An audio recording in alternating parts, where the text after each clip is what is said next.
And when you have four persons working together, each of us is an independent intellectual, you know, in our own right. And to be able to work together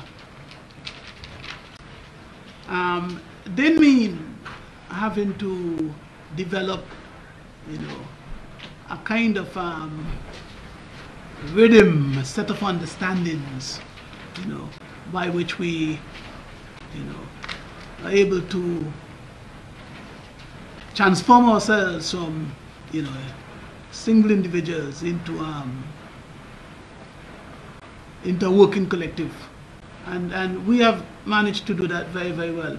In part, what we did in these 3 chapters and across all chapters, we shared responsibility for each chapter to a primary author. You write the first draft, okay, so that at least we have something to work with.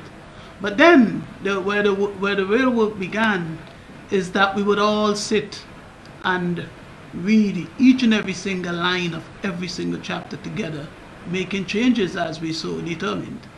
And in fact, Thomas in particular did an extraordinary amount of reading as we went through the discussion of this work. Chapters 1 and 2 tell the story of the rise and fall of indigenous civilizations here in St. Vincent and the Grenadines. Chapter 1 focuses on the history of the human presence in St. Vincent and the Grenadines before the arrival of the Europeans in the Caribbean. In fact, the first human being to set foot on this land did so 5,000 years ago.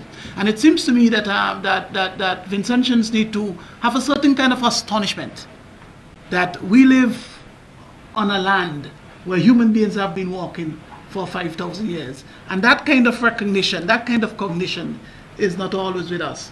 And this book sets out to give us that sense of wonder that comes with this kind of history. Chapter 2 traces the ways in which these indigenous Vincentians who developed the first civilization here in St. Vincent resisted European conquest up to 1797. In fact, the truly astonishing aspect about the indigenous resistance in St. Vincent is that resistance to European presence lasted in St. Vincent longer than anywhere else in the Caribbean. This was a 300-year fight. When we fell in 1797, it's because that battle had begun way back in the 1400s. Vincentians left St. Vincent in canoes, went to Puerto Rico to fight the Spaniards in Puerto Rico in the 1500s. And we were fighting the British here in 1797. It was a 300 years battle that Vincentians have been engaged upon. It's a history that has not really been told. Virtually nowhere else in the Caribbean was the genocide immediately followed by the imposition of a slave society. Our first 3 chapters capture this terrible transformation and can stand on their own as a powerful story of the Vincentian past that must be told. Our 4th chapter will be completed shortly, and we anticipate that we can accelerate the research and the writing process to complete volume 1.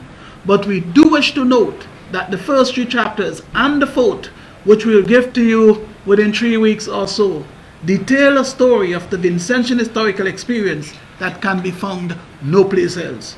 It will undoubtedly be the cornerstone text of all future histories of St. Vincent and the Grenadines, and the government should be justly pleased at the process which has yielded these key writings on the history of St. Vincent and the Grenadines.